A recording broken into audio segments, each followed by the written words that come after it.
They said it was impossible. They said Africans could never have built it. For more than a century, the greatest archaeological cover-up in history tried to steal the glory of an entire civilization. But the stones don't lie, and what those stones reveal will shatter everything you thought you knew about medieval Africa. Picture this: the year is 1867. A German explorer named Adam Renders is trekking through the harsh wilderness of what we now call Zimbabwe. He's heard whispers from local traders, strange stories about ancient ruins hidden deep in the bush, massive stone walls rising from the earth like the bones of a forgotten world.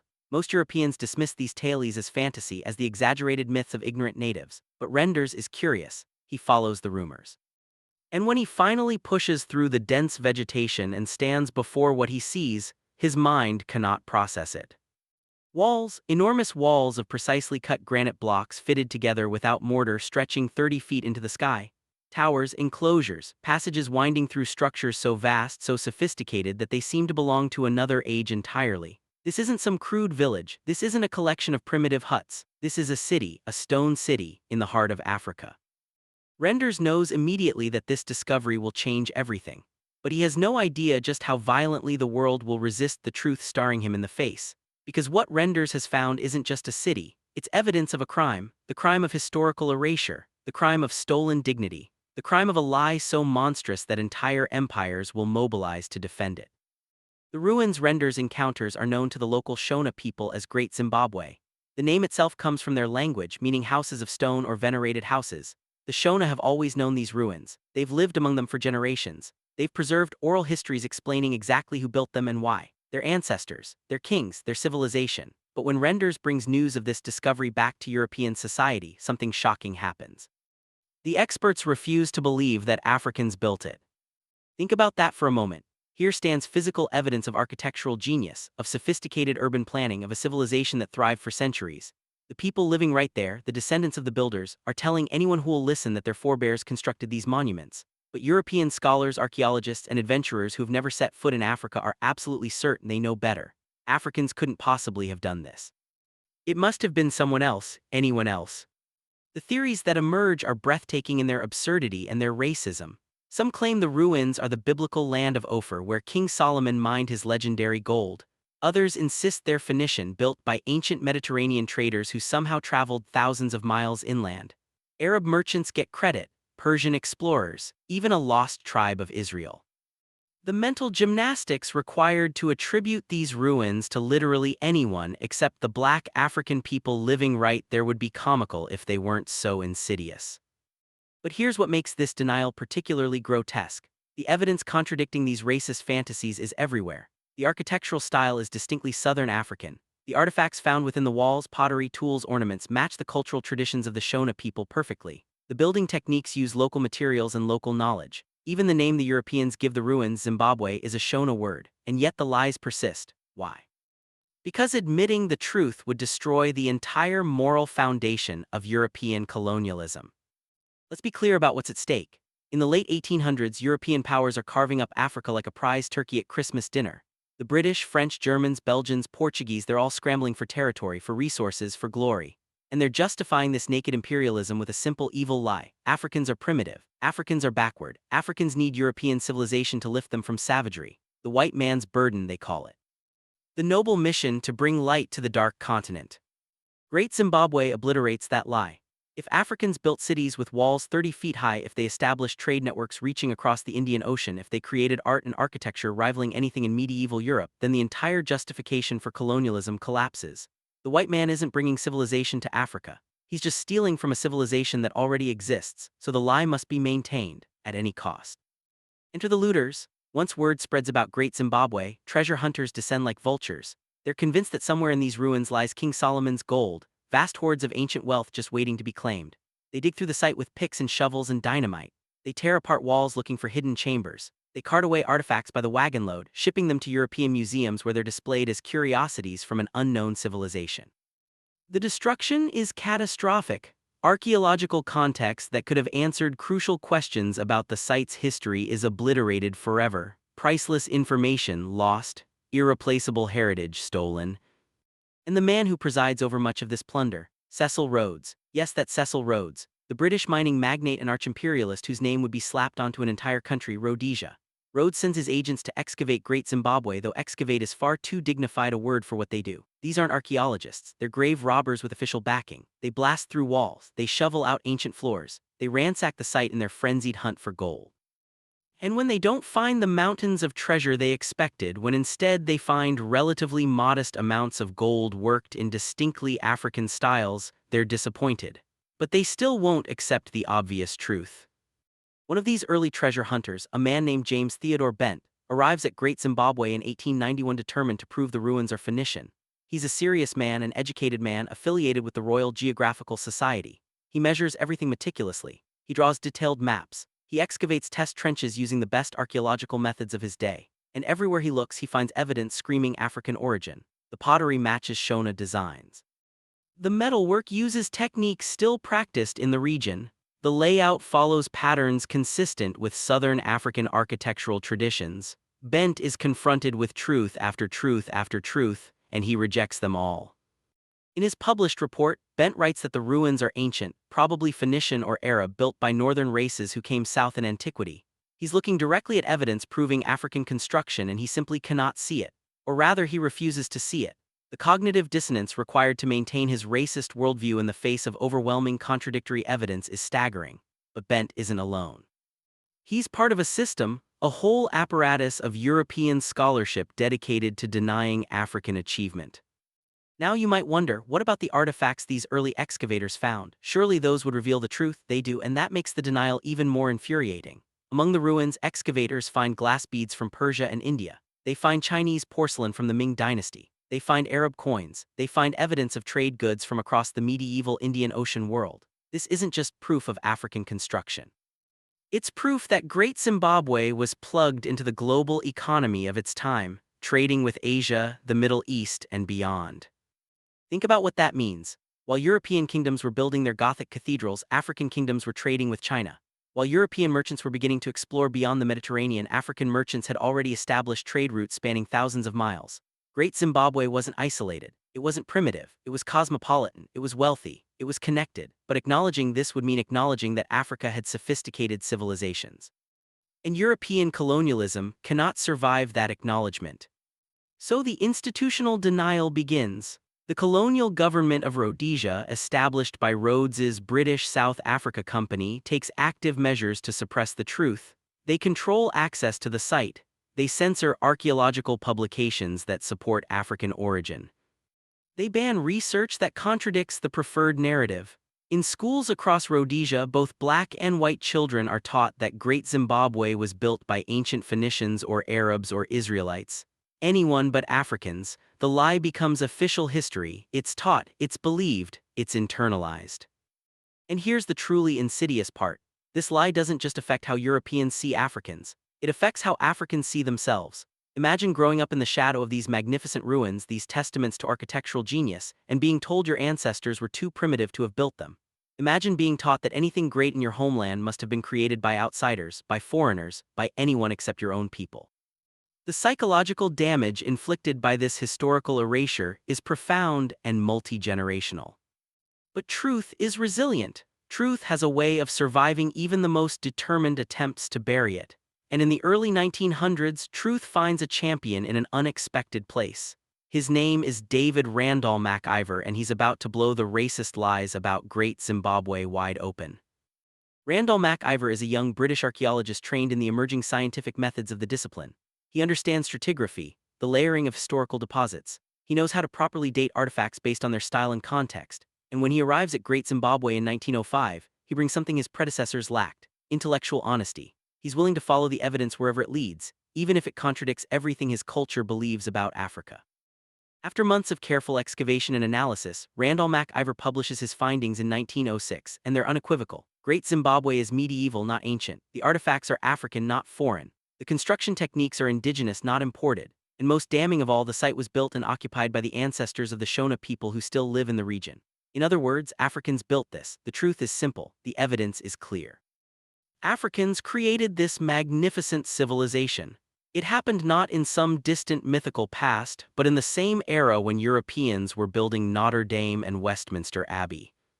The reaction to Randall McIver's report is immediate, vicious, and revealing. He's attacked in academic journals. His methodology is questioned, though it's actually more rigorous than anything his critics have used. His character is impugned. He's dismissed as naive, as incompetent, as a publicity seeker. The Rhodesian government is particularly hostile, which makes perfect sense. They have everything to lose. If Africans built Great Zimbabwe, if Africans were capable of this level of civilization, then the entire moral justification for colonialism evaporates. How can you claim to be bringing civilization to people who already had civilization? How can you justify dispossessing people of their land when their ancestors built architectural marvels on that very land? The colonial authorities do what authorities always do when confronted with inconvenient truths. They attack the messenger, they suppress the message, they double down on the propaganda. Randall MacIver's report is effectively buried. Access to Great Zimbabwe is restricted. Further research that might support African origin is actively discouraged. The lie must be maintained. The system depends on it. But science is relentless. Truth keeps seeping through the cracks. In 1929, another archaeologist arrives at Great Zimbabwe. Her name is Gertrude Catton Thompson, and she's about to deliver a knockout blow to the racist theories. Catton Thompson is methodical and brilliant. She excavates with precision. She documents everything. She uses the latest dating techniques. And when she presents her findings to the British Association for the Advancement of Science in 1931, she leaves absolutely no room for doubt. Great Zimbabwe, Catton Thompson declares, is an African achievement. The pottery is Shona. The beads are medieval. The construction dates to somewhere between the 11th and 15th centuries of the Common Era. There is no evidence whatsoever of any non-African presence before the Portuguese arrived in the 16th century. None. The science is settled. Africans built Great Zimbabwe, period. The silence that greets Catton Thompson's presentation must be deafening. Here is a respected British archaeologist, a woman of impeccable credentials, using the most rigorous scientific methodology available, confirming what African oral traditions have said all along. The evidence is overwhelming. The conclusion is inescapable, and still the resistance continues. The colonial government of Rhodesia effectively bans further archaeological research that supports African origin. They maintain control over the site. They continue teaching the lies in schools. The institutional denial becomes even more entrenched, even more desperate. Because by this point, it's not about evidence anymore. It's about power. It's about maintaining a system built on racial hierarchy. It's about protecting the colonial project from the truth that threatens to destroy its legitimacy. Let's pause here and consider the sheer scale of this deception. We're talking about a coordinated, institutional effort lasting decades to deny an entire people their own history. We're talking about governments, universities, museums, and publishing houses all working together, consciously or unconsciously, to maintain a lie. This isn't just a few racist individuals spouting ignorant opinions. This is systemic historical erasure. This is cultural theft on a massive scale. And it works. For generations it works. Even many educated people around the world believe that Great Zimbabwe is some kind of anomaly, possibly built by outsiders, definitely not representing indigenous African achievement. The truth is suppressed, minimized, questioned at every turn. Africans themselves, subjected to colonial education systems that teach them their ancestors accomplished nothing, begin to doubt their own heritage. The lie becomes reality in the minds of millions. But beneath the lies, beneath the denial, beneath the propaganda, the truth waits. The stones of Great Zimbabwe stand silent and patient, holding their secrets, awaiting the day when the world will finally be ready to listen. And that day is coming, sooner than the colonialists think. Because while European scholars are busy denying African achievement, while colonial governments are busy rewriting history, while the whole machinery of imperialism is grinding away to maintain the lie, something is stirring. A new generation is rising. People who refuse to accept the stories they've been told. People who look at those magnificent stone walls and see their own ancestors staring back at them. People who know, deep in their bones, that they come from greatness. The stage is set for one of the most dramatic reversals in archaeological history. The truth about Great Zimbabwe is about to emerge from the shadows, and when it does, it won't just rewrite the history books. It will help spark a revolution. To understand what Great Zimbabwe truly was, to grasp the magnitude of what's been hidden from the world, we need to step back, way back. Before the ruins, before the denial, before the stones were even laid, we need to understand the world that gave birth to this extraordinary civilization. The story doesn't begin with a single moment.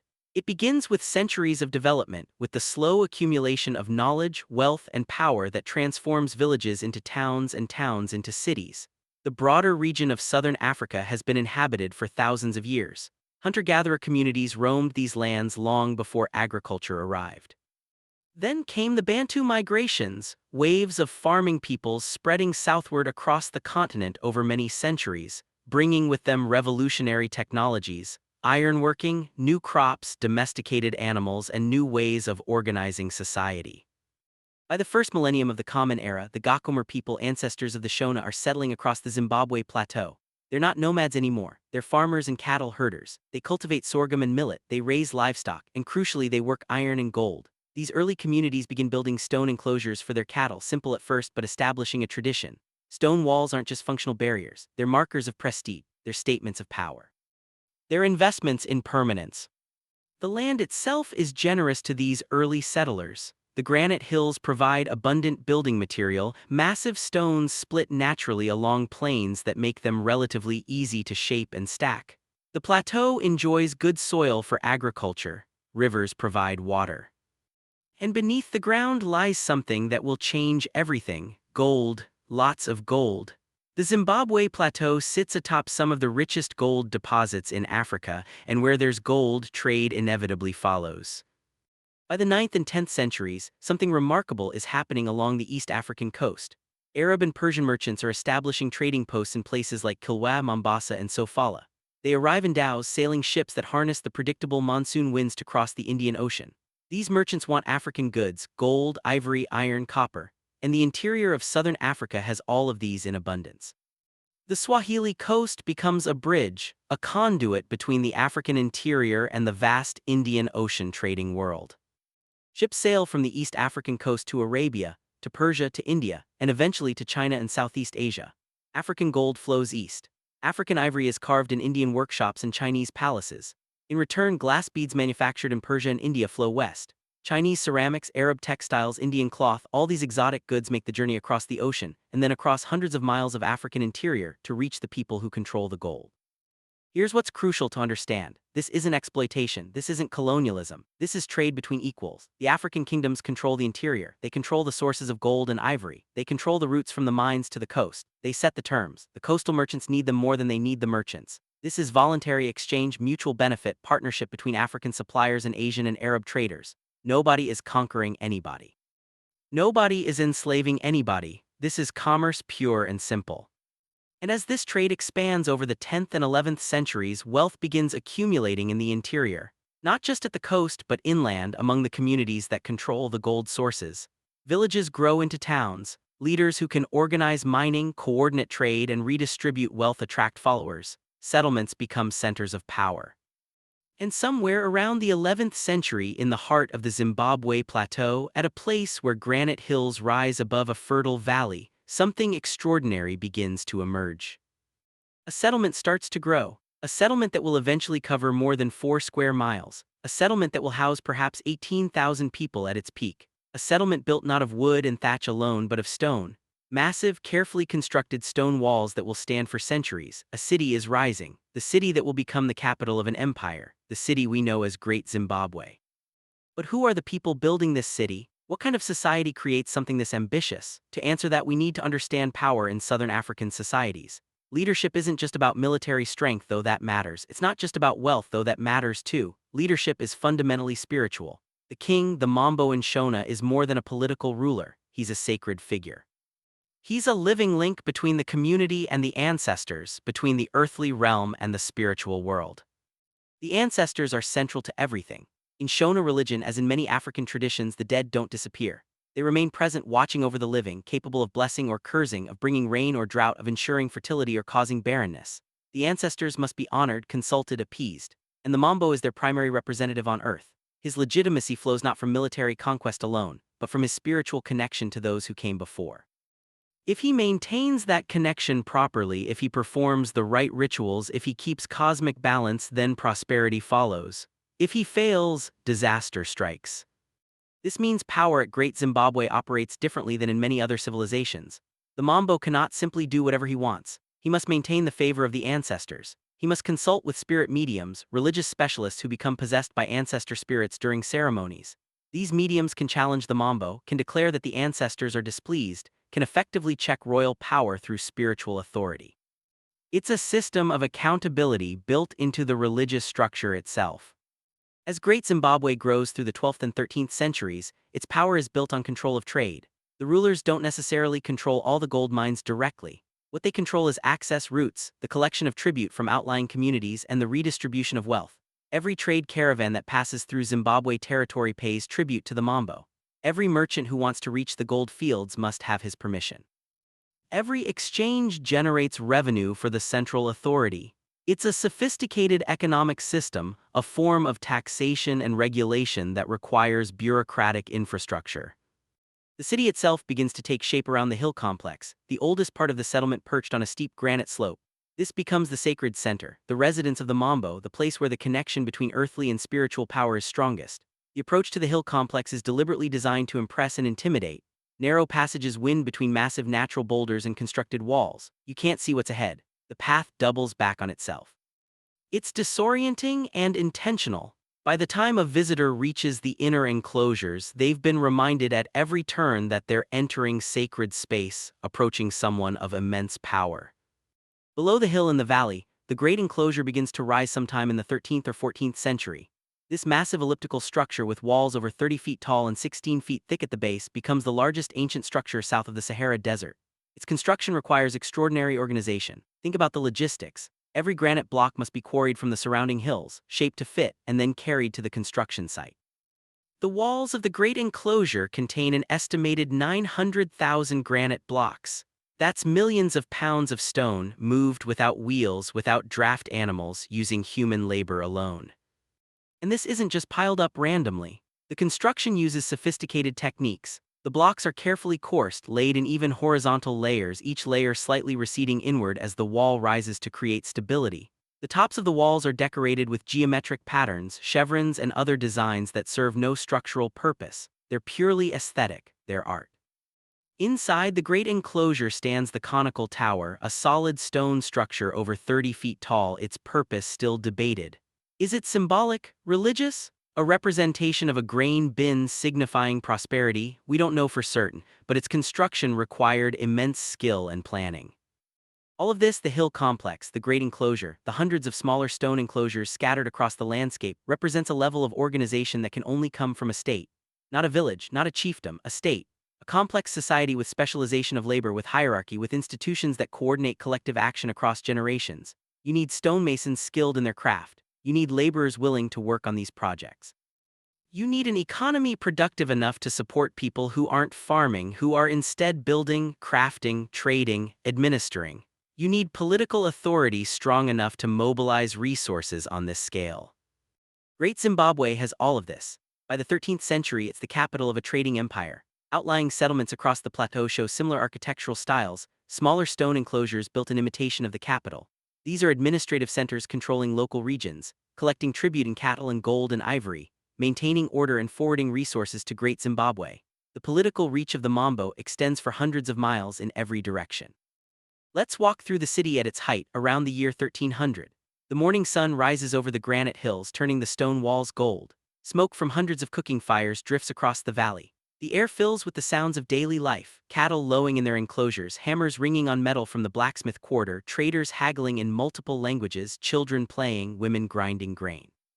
This is a living, breathing city, as vibrant and complex as any medieval city anywhere in the world. Beyond the royal precincts, the city spreads organically across the landscape. There are no straight streets, no grid pattern like you'd find in a Roman city. Instead, the layout follows the natural contours of the land. Family homesteads, each surrounded by stone walls, cluster in neighborhoods. Certain areas specialize in specific crafts. Here, the metalworkers' quarter, where slag heaps mark the sites of iron and copper smelting. They're evidence of gold working. In another area, pottery kilns. The archaeological evidence shows clear specialization, people dedicating themselves to particular trades rather than everyone doing everything. The houses themselves are circular structures built with wooden poles and packed earth, topped with thatched roofs. The stone walls don't form the houses. They enclose the homesteads, creating private spaces, protecting livestock, marking boundaries, and conferring prestige. Because stone walls aren't just functional, they're status symbols. The more elaborate your enclosure, the higher you're standing in society. And Great Zimbabwe has enough prosperous families to fill the landscape with these stone structures. Cattle are everywhere because cattle are wealth in Shona culture. They're not primarily food, though they're slaughtered for special occasions and ceremonies. They're capital, their currency, their insurance. A man's status is measured in cattle. Bride wealth is paid in cattle. The Mambo accumulates enormous herds through tribute and redistributes them through patronage, rewarding loyal followers, cementing alliances, maintaining the social fabric. Archaeological excavations show that cattle bones are abundant at Great Zimbabwe. This is a society built on cattle as much as gold. The religious life of the city is rich and complex. Daily rituals honor the ancestors. Spirit mediums hold ceremonies where they become possessed, their voices transformed as they channel the spirits of the dead. When major decisions must be made, whether to go to war, when to plant crops, how to respond to drought, the Mambo consults the ancestors through these mediums. The carved soapstone birds found at Great Zimbabwe, 8 of them discovered so far, are likely connected to this ancestor veneration. These extraordinary objects, about 16 inches tall, depict birds of prey carved in meticulous detail and mounted on tall stone pedestals. They were placed in the eastern enclosure of the hill complex, perhaps representing royal ancestors, perhaps serving as intermediaries between worlds. Their exact meaning remains mysterious, but their importance is undeniable. Trade is the lifeblood of Great Zimbabwe's prosperity. Merchants arrive from the coast, traveling hundreds of miles inland, bringing goods from across the Indian Ocean world. They bring glass beads in dazzling colors, manufactured in Persian and Indian workshops. They bring Chinese porcelain, celadon bowls, and blue and white plates from the Song and Ming dynasties. They bring cloth, cotton from India, silk from China. They bring copper from Central Africa. They bring salt, precious in the interior.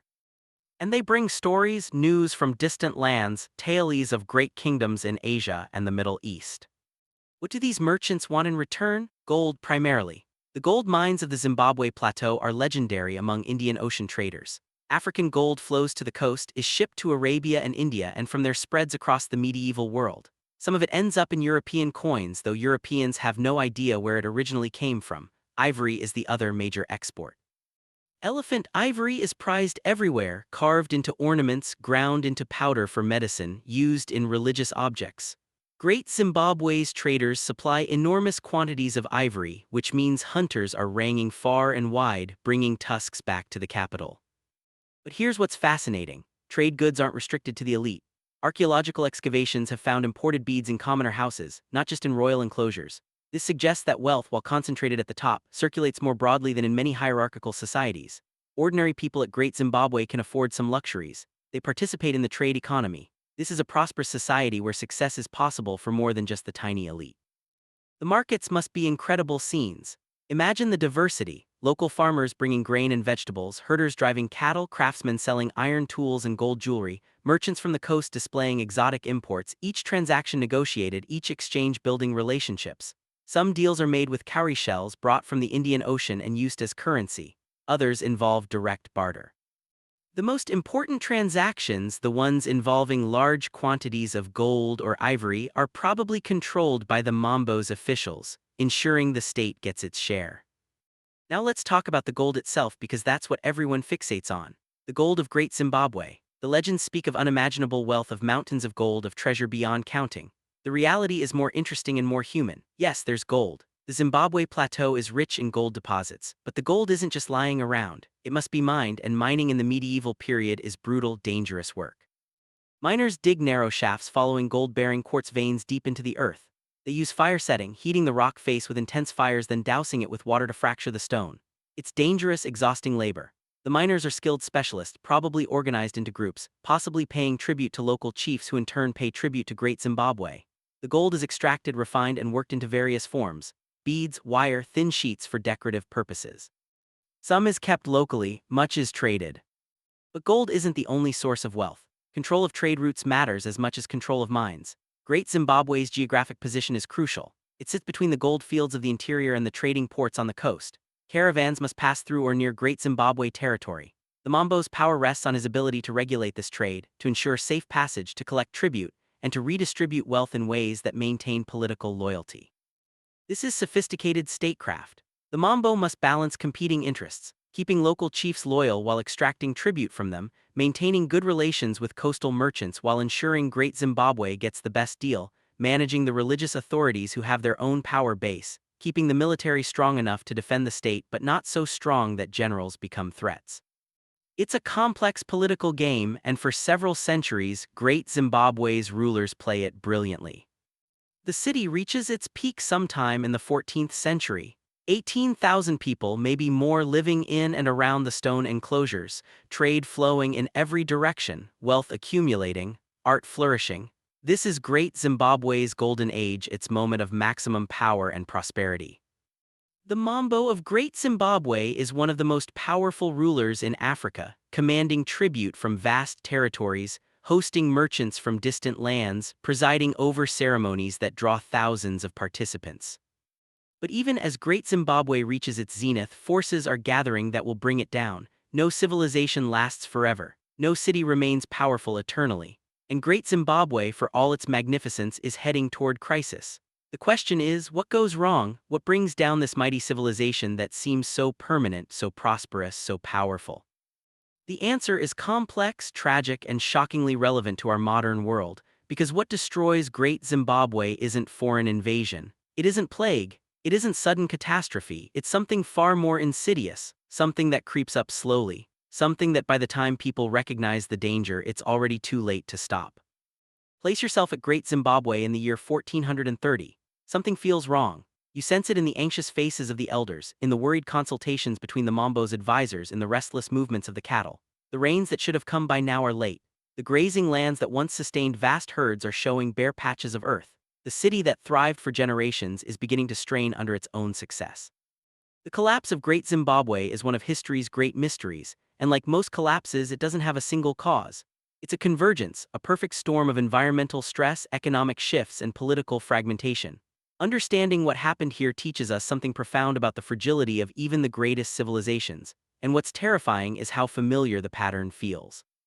Let's start with the environment. Climate data from tree rings, lake sediments, and other sources suggests that the 15th century brings significant climate stress to southern Africa. The region is becoming drier, droughts are more frequent and more severe, and Great Zimbabwe, with its enormous population and massive cattle herds, is vulnerable in ways smaller settlements are not. Think about the mathematics of it.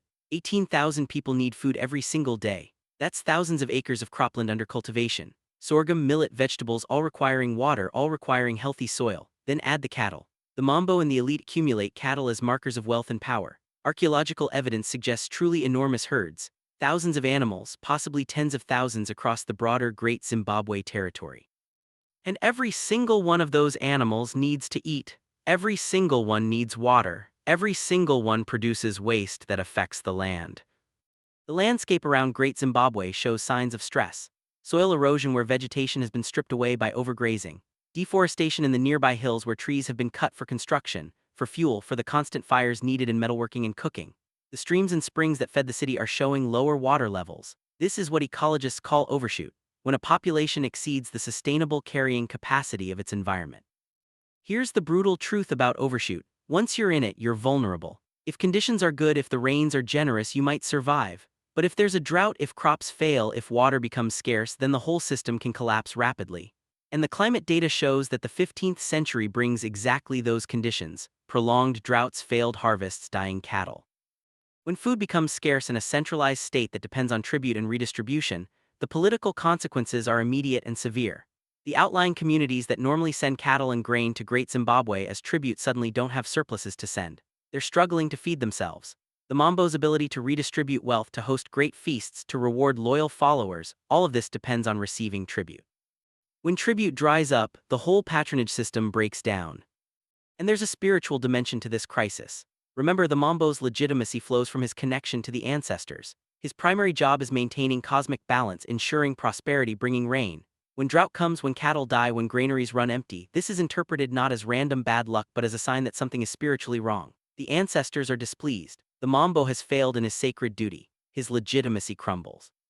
Spirit mediums, the religious authorities who channel ancestor spirits, likely begin questioning the Mambo's fitness to rule.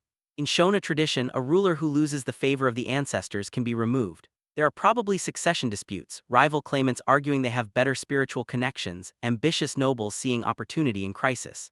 The political unity that held the empire together begins to fracture. But environmental stress alone doesn't usually kill civilizations. What it does is create vulnerabilities, opening the door for other problems to pile on. And at Great Zimbabwe, there's another major factor: the trade network is shifting. The economic foundation that made Great Zimbabwe wealthy is changing in ways the city cannot control.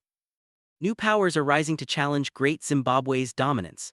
To the north, the Kingdom of Mutapa is emerging, establishing control over trade routes and valuable salt pans. To the southwest, the Kingdom of Torwa is developing with its own stone-built capital at Kami. These aren't conquered territories. They're rivals, competitors, alternative centers of power drawing trade and tribute away from Great Zimbabwe. Think about Great Zimbabwe's economic model. Its power is built on being the middleman, the unavoidable node in the trade network connecting the interior gold fields to the coastal ports. Goods flow through Great Zimbabwe. The rulers take their cut. But if alternative routes open up, if other kingdoms establish direct connections to the coast, if merchants can bypass Great Zimbabwe entirely, then the monopoly is broken. The wealth stops flowing to the old capital. The coastal trade itself is evolving. By the 15th century, the Swahili trading cities on the coast are more powerful, more sophisticated. They have their own political agendas. Some are forging direct relationships with interior kingdoms, cutting out intermediaries. The balance of power in the trading network is shifting, and Great Zimbabwe finds itself on the wrong side of that shift. There's also likely intense political competition. In any complex society, there are factions, rival lineages, ambitious nobles who think they could rule better. When things are prosperous, the system holds together. Everyone benefits from stability, but in times of crisis, those tensions explode. We don't have detailed records of Great Zimbabwe's internal politics, but we can infer from patterns elsewhere. Succession disputes when an aging mambo dies, power struggles between different branches of the royal family, ambitious provincial governors deciding they'd rather be independent kings than subordinate vassals.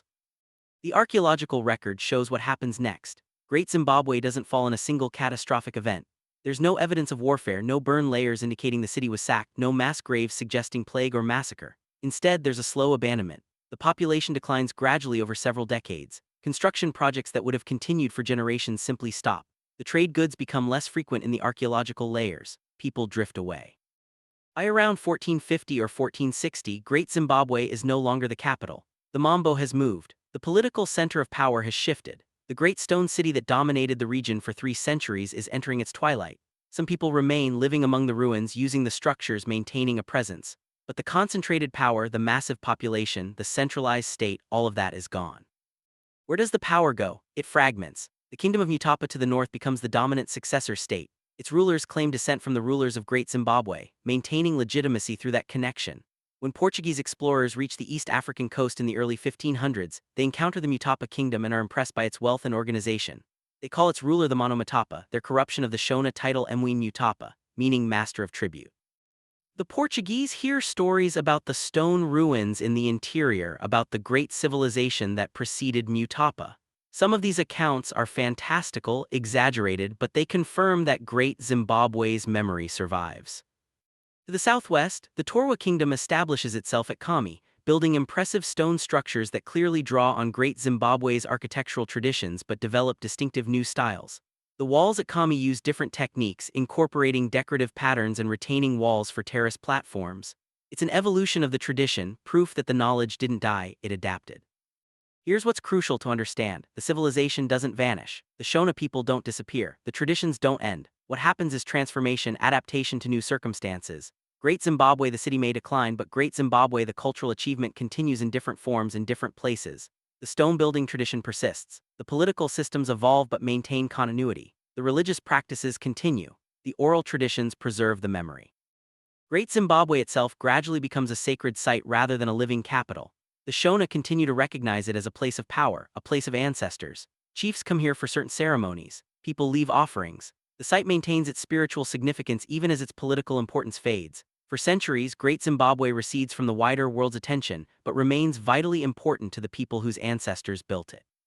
Then comes the colonial era. Then comes the scramble for Africa. Then comes the rediscovery by Europeans who will not believe what they're seeing, and then comes the lie. The systematic, institutional, multi-generational lie that we discussed earlier, the denial of African achievement, the attribution to outsiders, the looting, the suppression of truth, all of it designed to justify the colonial project. But something happens in the 20th century that the colonizers don't anticipate. The people they've been oppressing, the people they've been lying to, the people they've dispossessed, they start fighting back. And Great Zimbabwe becomes a weapon in that fight. The 1960s and 70s bring winds of liberation sweeping across Africa. Colonial empires are collapsing. Countries are gaining independence. Ghana in 1957, Nigeria in 1960, Kenya in 1963, Zambia in 1964. One after another, African nations are throwing off colonial rule. And with independence comes something profound, the reclamation of history. People who were told they had no past are rediscovering their heritage. They're reasserting their identity, they're reclaiming their monuments. In Rhodesia, the white minority government led by Ian Smith is desperately trying to hold on. In 1965, Smith unilaterally declares independence from Britain, determined to maintain white rule indefinitely. But the African majority isn't accepting this. Liberation movements ZANU and ZAPU launch an armed struggle for majority rule. It's a brutal bush war that lasts 15 years, and throughout this struggle, Great Zimbabwe becomes a powerful symbol. The liberation fighters call themselves the Zimbabwe African National Union. Think about that name, Zimbabwe. They're invoking the ancient civilization, they're claiming that heritage, they're saying we are the heirs of Great Zimbabwe, our ancestors built that, this land is ours, we're not primitive, we're not backward, we come from greatness, and we're reclaiming it. The symbolism is potent and deliberate. Images of the soapstone birds appear on ZANU propaganda posters. Fighters are told stories about the glory of Great Zimbabwe, about the civilization their ancestors created. It galvanizes them. It gives them pride. It gives them a vision of what they're fighting for, not just freedom from oppression, but restoration of dignity, reclamation of heritage that was stolen. And it works. After 15 years of war, after tens of thousands of deaths, after economic sanctions and international pressure, the white minority government finally collapses. In 1980, Zimbabwe gains independence, and the name chosen for the new nation is deliberate, powerful, laden with meaning. Zimbabwe, not Rhodesia, the name of the colonizer. Zimbabwe, the name rooted in the ancient civilization, in the stone houses, in the greatness that colonialism tried to deny. The new flag features a soapstone bird. The national emblem features the ruins of Great Zimbabwe. The site itself is declared a national monument protected by law, celebrated as the symbol of the nation's heritage. UNESCO designates it a World Heritage Site in 1986, recognizing its global significance. For the first time in over a century, Great Zimbabwe is being honored as what it truly is, an African achievement. Imagine what this means for people who grew up under colonialism. Imagine being taught your entire childhood that your ancestors were primitive, that they built nothing, achieved nothing, were nothing. Imagine the shame you were forced to carry. And then imagine independence. Imagine your teachers, now African teachers, telling you the truth. Your ancestors built Great Zimbabwe. They traded with China and India. They created architectural marvels. They established empires. You come from greatness. You come from civilization. The psychological impact is transformative. An entire generation discovers pride in their heritage. Children who were taught to be ashamed learn to stand tall. The reclamation of Great Zimbabwe is about more than preserving ruins. It's about reclaiming identity, dignity, humanity itself. Archaeological work continues, now with African involvement. Zimbabwean archaeologists begin studying their own heritage. The research becomes more nuanced, more sophisticated, incorporating oral traditions and local knowledge alongside scientific methodology. New excavations in undisturbed areas reveal details about daily life, trade patterns, and social organization. Advanced dating techniques confirm the medieval timeline. Surveys map the full extent of the settlement and its outlying territories. We now know with certainty what honest scholars like Randall McIver and Catton Thompson proved decades earlier. Great Zimbabwe was built by Africans, specifically by the ancestors of the Shona people, using indigenous architectural traditions between roughly the 11th and 15th centuries. It was the capital of a major trading empire. Its population reached perhaps 18,000 at its peak. It traded extensively with the Islamic world, India, and China. This isn't speculation. This is established fact, supported by overwhelming evidence. But even as Great Zimbabwe is celebrated as a symbol of African achievement, new challenges emerge. Because in independent Zimbabwe, the political situation becomes complicated. Robert Mugabe's government, which led the liberation struggle, becomes increasingly authoritarian over the decades. Opposition is suppressed. The economy struggles. Corruption flourishes. And through it all, Great Zimbabwe remains a potent symbol invoked by the government to legitimize its rule. The message is clear: we are the inheritors of this great civilization. We have historical legitimacy. We freed Zimbabwe from colonial oppression. We restored African dignity, but symbols can be complicated. Great Zimbabwe represents African achievement, yes, but it also raises uncomfortable questions that every society must grapple with. How is power exercised? Who benefits from the system? What happens when rulers lose legitimacy? What causes civilizations to collapse? Because here's an uncomfortable truth. Great Zimbabwe was hierarchical. It concentrated wealth in elite hands. It extracted tribute from outlying communities. It likely had significant inequality. The magnificent stone structures were built by ordinary people whose labor enriched the ruling class. Does this make Great Zimbabwe's achievements less impressive? No. Every civilization in history has had inequality. Every state has concentrated power. But it does mean we should be honest about the full picture, the achievements, and the complexities. Some scholars, particularly those influenced by Marxist analysis, argue that Great Zimbabwe was fundamentally exploitative, that its wealth was built on the labor of commoners who saw little benefit. Others push back, noting that in Shona society, hierarchy came with reciprocal obligations. The Mambo didn't just extract wealth, he redistributed it. He provided protection. He ensured spiritual well-being through his connection to ancestors. The system was more complex than simple exploitation. This academic debate might seem abstract, but it has real implications. Because in modern Zimbabwe, Great Zimbabwe is invoked constantly by political leaders. And if Great Zimbabwe was actually an exploitative state that enriched elites at the expense of common people, then what does that say about modern political systems that operate similarly? The parallel is uncomfortable, and perhaps that's why these debates get so heated. But let's step back from modern politics and focus on what we've learned about Great Zimbabwe itself. Recent archaeology is revealing a picture of fascinating complexity. The city's layout shows clear social stratification. The hill complex is elite space, restricted sacred the Mambo's domain. The great enclosure is also elite, though its exact function remains debated. But scattered across the landscape are hundreds of smaller enclosures showing variation in size and quality. Some commoner houses have relatively elaborate stone walls. Some have imported goods. There's a middle class essentially, people who aren't royalty but who are prosperous enough to invest in stone construction and to buy exotic luxuries. The distribution of trade goods is revealing. Yes, the elite have more, but commoners have some too. This suggests wealth was concentrated at the top, but distributed more broadly than in many hierarchical societies. There was opportunity for social mobility, at least to some degree. The economy was sophisticated. Beyond simple tribute collection, there was real commerce, markets where goods were exchanged, specialization of labor allowing people to focus on specific crafts, and a monetary system of sorts using cowrie shells and possibly gold beads as currency. This required bureaucratic infrastructure, officials who could keep track of transactions, enforce agreements, and coordinate the complex logistics of long-distance trade.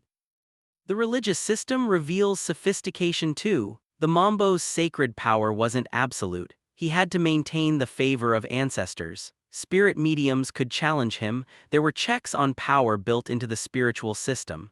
If drought came, if cattle died, if trade faltered. This was interpreted as evidence that the Mambo had lost spiritual legitimacy. And when that happened, he could be removed. It's a form of accountability, not democratic in the modern sense, but real nonetheless.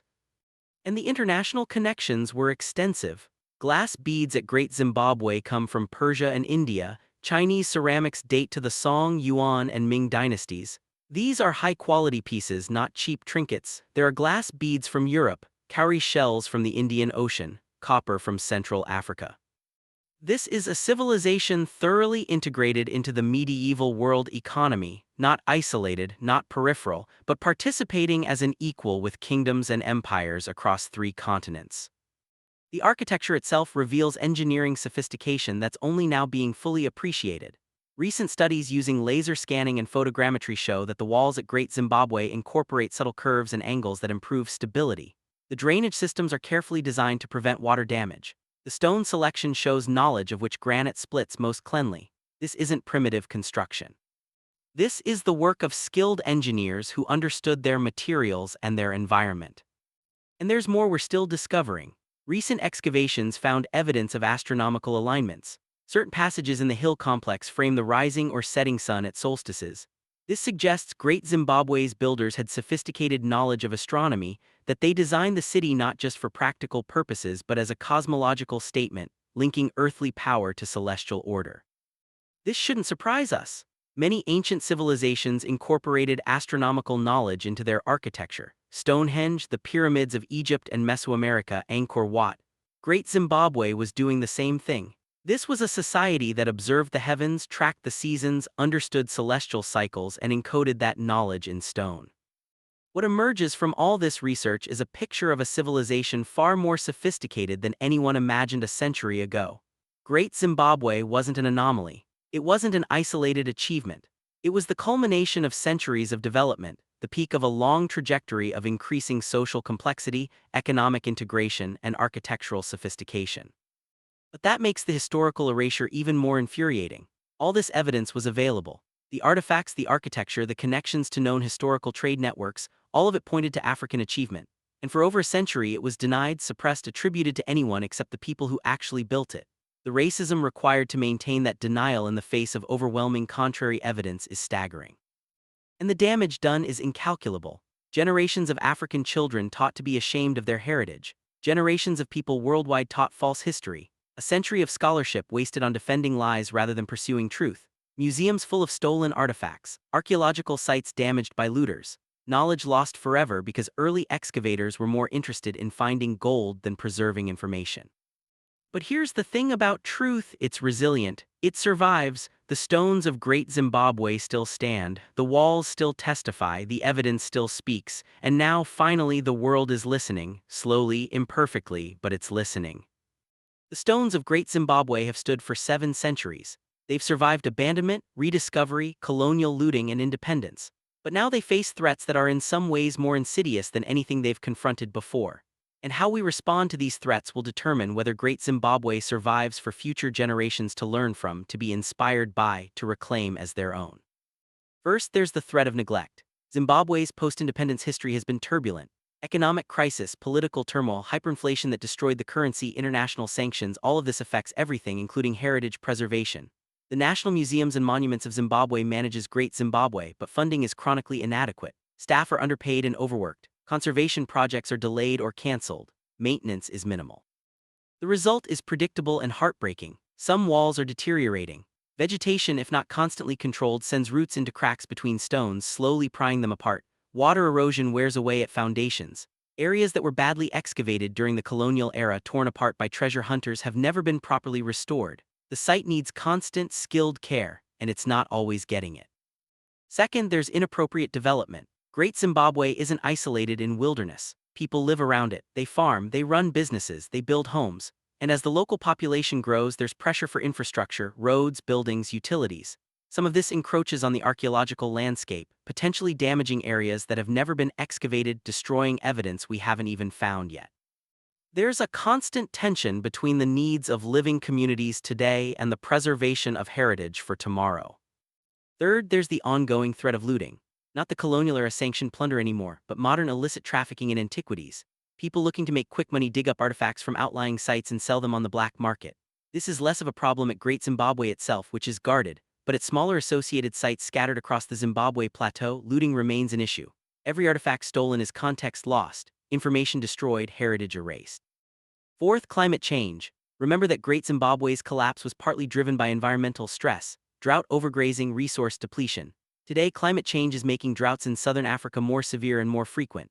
This affects the landscape around Great Zimbabwe. It affects vegetation patterns. It affects water availability. And it can affect the stone structures themselves through increased weathering, through changes in moisture levels that cause stones to crack and crumble. And fifth, there's politicization. Great Zimbabwe has been used as a political symbol by various Zimbabwean governments. Sometimes this is benign, expressions of national pride and cultural celebration. Sometimes it's more problematic, leaders invoking Great Zimbabwe to legitimize authoritarian practices, claiming they're the true heirs of ancient greatness even as they undermine democracy and human rights. This politicization can actually harm preservation. If a site becomes too closely associated with a particular political faction, then when that faction falls from favor, the site can suffer backlash. Heritage should belong to all people, not to political parties. But let's not be entirely pessimistic. There are positive developments too. UNESCO's designation of Great Zimbabwe as a World Heritage Site in 1986 brings international attention and theoretically provides support for preservation. It sets standards for management. While implementation has been imperfect, the designation matters for raising the site's global profile. Local communities are increasingly involved in heritage management. There's growing recognition that the people who live around Great Zimbabwe, many of whom are descendants of the builders, should have a voice in how the site is managed and interpreted. Community-based tourism initiatives are developing. Local guides are being trained, sharing their knowledge and their connection to the site with visitors. Cultural festivals celebrating Shona heritage are held at Great Zimbabwe, reconnecting people to their ancestors in living, meaningful ways. Academic research continues despite funding challenges. International collaborations between Zimbabwean institutions and foreign universities are producing new knowledge. And crucially, there's emphasis on training Zimbabwean archaeologists and heritage professionals. This is essential for long-term sustainability. Heritage management should be led by people from the culture that created the heritage, not by outsiders imposing their interpretations. Digital preservation is also happening. Great Zimbabwe has been extensively photographed, mapped, and documented. Three-dimensional scanning technology is creating detailed digital models of the structures. This means that even if the physical site faces threats, detailed records will survive. And these digital models can be used for education, for research, for virtual tourism that allows people worldwide to experience Great Zimbabwe without physically traveling there. There's enormous tourism potential that remains largely untapped. Great Zimbabwe receives visitors, but far fewer than it deserves. Zimbabwe's economic and political challenges have discouraged international tourism for decades. But as stability improves, as the country recovers, there's potential for significant growth.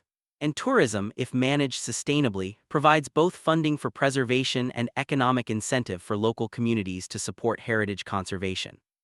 The Zimbabwean diaspora, millions of Zimbabweans living abroad in South Africa, the United Kingdom, the United States, and elsewhere are increasingly engaged with their heritage. Many have never visited Great Zimbabwe but take immense pride in it. Some are supporting preservation efforts financially.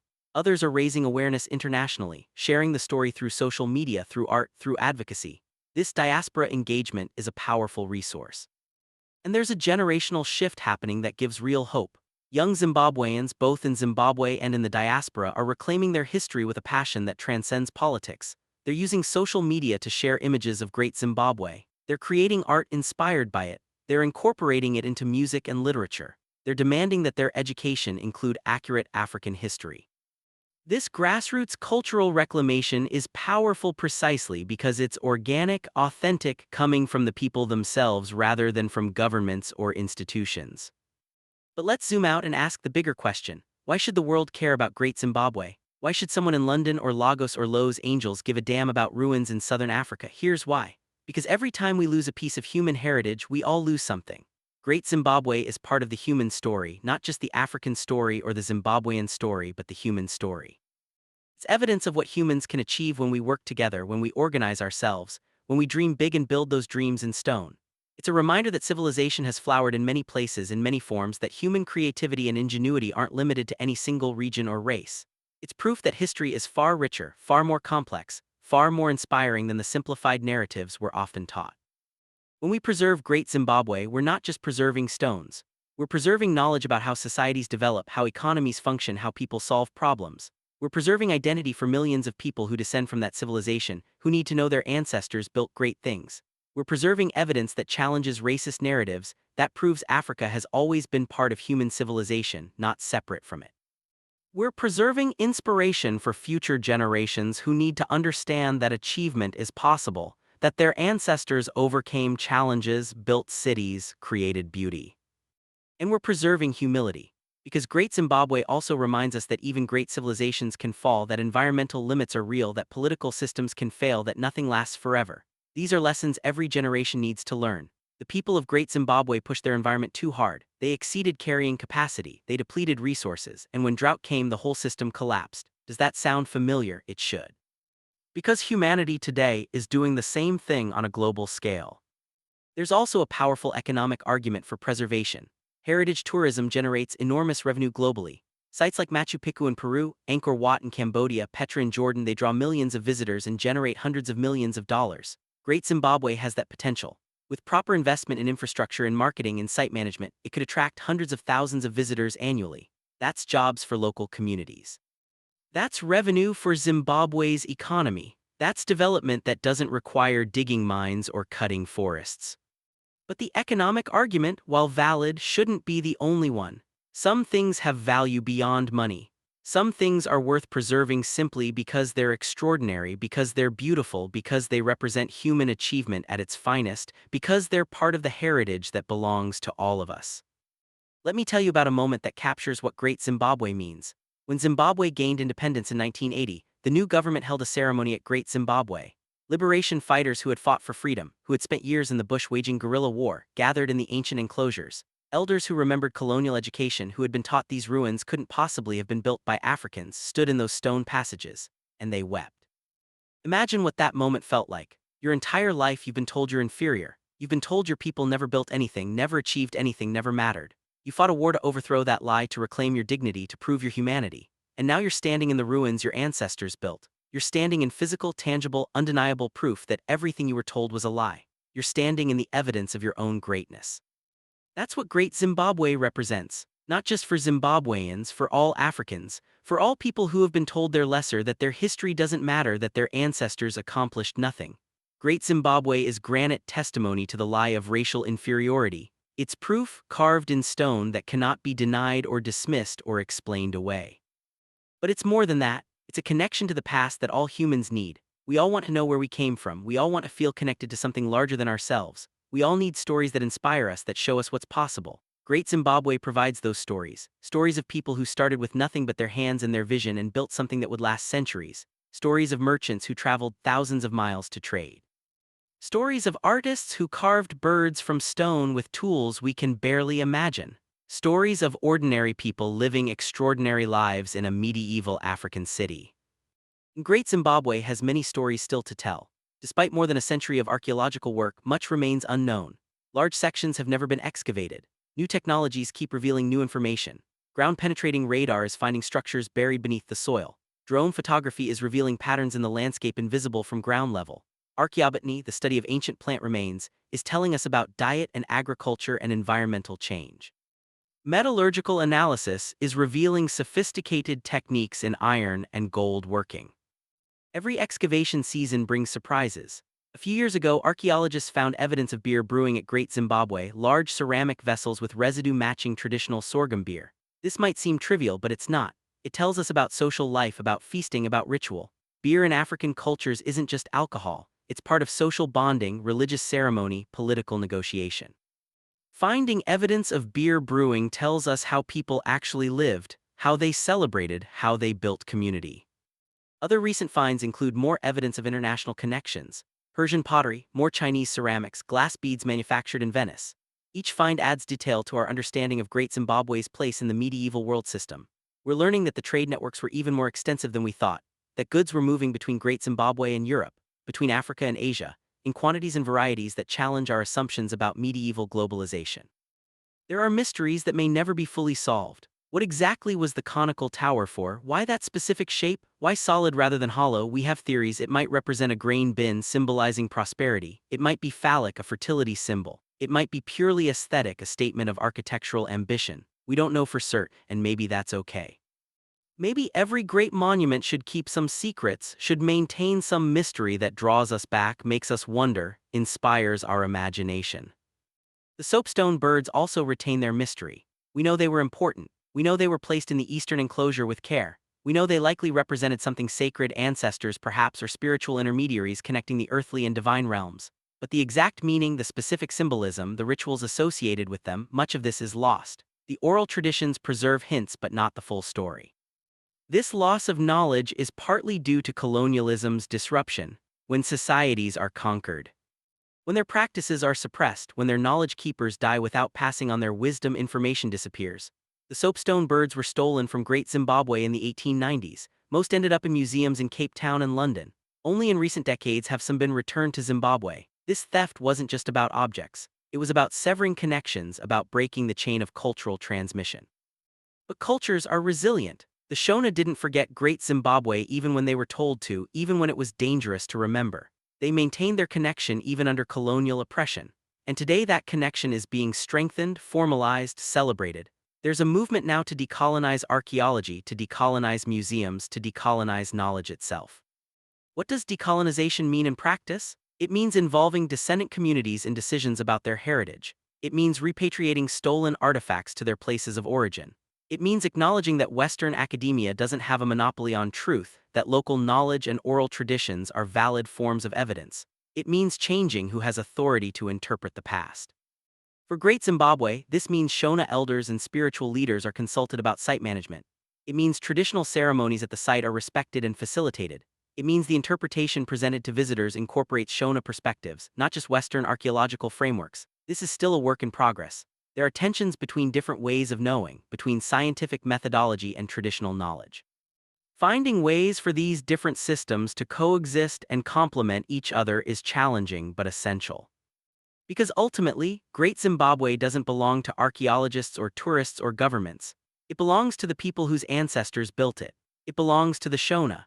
And while they're generous in sharing it with the world, and they should because it's a site of global significance, the primary stakeholders must be the communities who have maintained connection to this place across 7 centuries. If this story has moved you, if it's opened your eyes to history you never learned in school, then you need to hear this. Great Zimbabwe is just the beginning.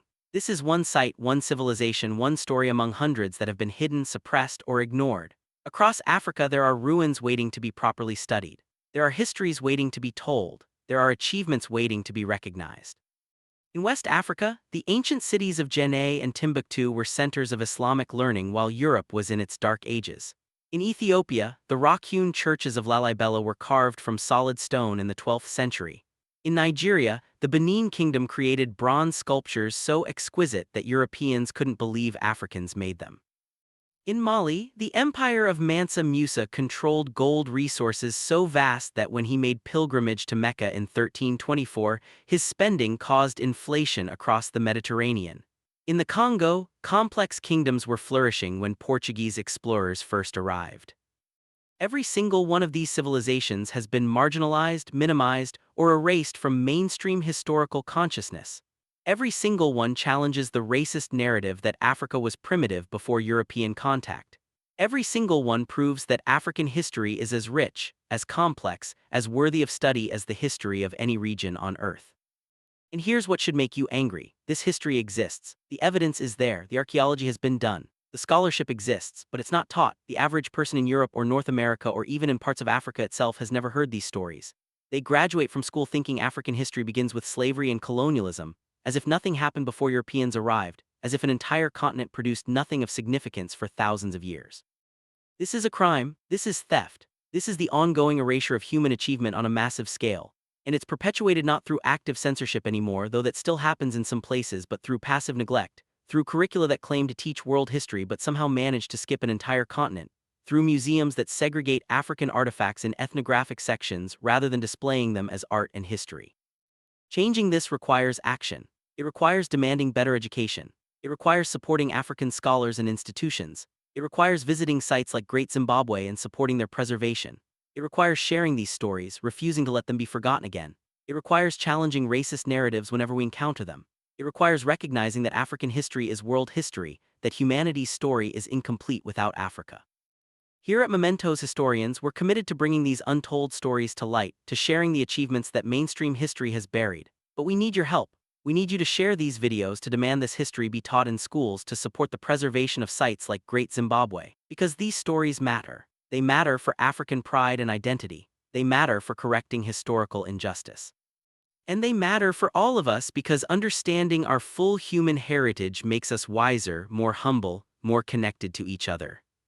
Great Zimbabwe stands today as it has stood for 7 centuries.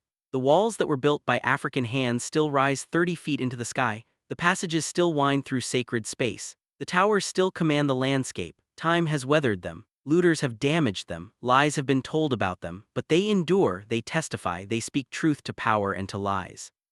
Those stones remember the kingdom that built them, the traders who traveled from distant lands, the ceremonies that honored the ancestors, the daily life of thousands of people creating civilization in the heart of Africa. They remember the abandonment, the slow decline as environmental stress and political fragmentation broke the empire apart. They remember the rediscovery, the shock of Europeans who couldn't believe what they were seeing. They remember the denial, the century of lies told to protect colonial ideology. They remember the looting, the theft of artifacts, the destruction of irreplaceable context. They remember the suppression of truth, the institutional erasure. And they remember the reclamation. They remember independence. They remember the liberation fighters who invoked Zimbabwe's name. They remember the moment when Zimbabweans stood in those ancient passages and recognized their own greatness reflected back at them. They remember becoming a symbol of African achievement, of resistance to historical erasure, of pride reclaimed. The stones of Great Zimbabwe are still standing, still testifying, still challenging the lies, still inspiring everyone who sees them to ask questions, to demand truth, to recognize that African history is human history, that African achievement is human achievement, that we all inherit this legacy. The question now is, what will we do with it? Will we preserve Great Zimbabwe for future generations? Will we tell its story honestly? Will we learn the lessons it teaches about environmental limits, about political fragility, about the danger of exceeding carrying capacity? Will we honor the achievement it represents? Will we use it to challenge racism and historical erasure? Will we let it inspire us to recognize that greatness comes in many forms, from many places, from all of humanity? The stones are waiting for our answer. They've waited 7 centuries. They can wait longer if necessary. But we shouldn't make them wait, because every day we delay is another day that millions of people grow up without knowing this story, Another day that racist narratives go unchallenged. Another day that human heritage is diminished by ignorance and neglect. Great Zimbabwe is more than ruins in southern Africa. It's a challenge to everything we've been taught about history, about Africa, about civilization itself. It's proof that the stories we're told about the past are often wrong, often incomplete, often designed to serve the interests of power rather than truth. It's evidence that demands we question, that we investigate, that we refuse to accept simple narratives when reality is complex. And it's hope that truth survives even when it's suppressed. Hope that people will eventually recognize their own worth despite being told they're worthless. Hope that justice, though delayed, eventually arrives. Hope that we can learn from the past, both its achievements and its failures, and build better futures. The lost city of gold was never really lost. It was always there, standing in the African sun, waiting to be seen, waiting to be understood, waiting to be honored. The treasure hunters who tore through it looking for King Solomon's gold missed the real treasure, the achievement itself, the civilization that built it, the human story written in stone. We see it now, the world is finally seeing it, and we must make sure it's never hidden again. We must tell this story until everyone knows it, until every child learns it, until Great Zimbabwe takes its rightful place alongside the pyramids and the Parthenon and the Great Wall in the pantheon of human achievement. The stones remember, now we remember too, and we won't forget again. If you've stayed with us through this entire journey, if this story has changed how you see African history, if you're angry about the lies that were told and inspired by the truth that survived, then do something about it. Share this video. Leave a comment telling us what surprised you most. And subscribe, because Great Zimbabwe is just one chapter in the vast, untold story of Africa. There are dozens more civilizations waiting to be discovered, hundreds more heroes whose names deserve to be known, thousands more achievements that will make you question everything you thought you knew about history. This is the history they didn't teach you, but it's the history you need to know. The stones remember, and now so do we.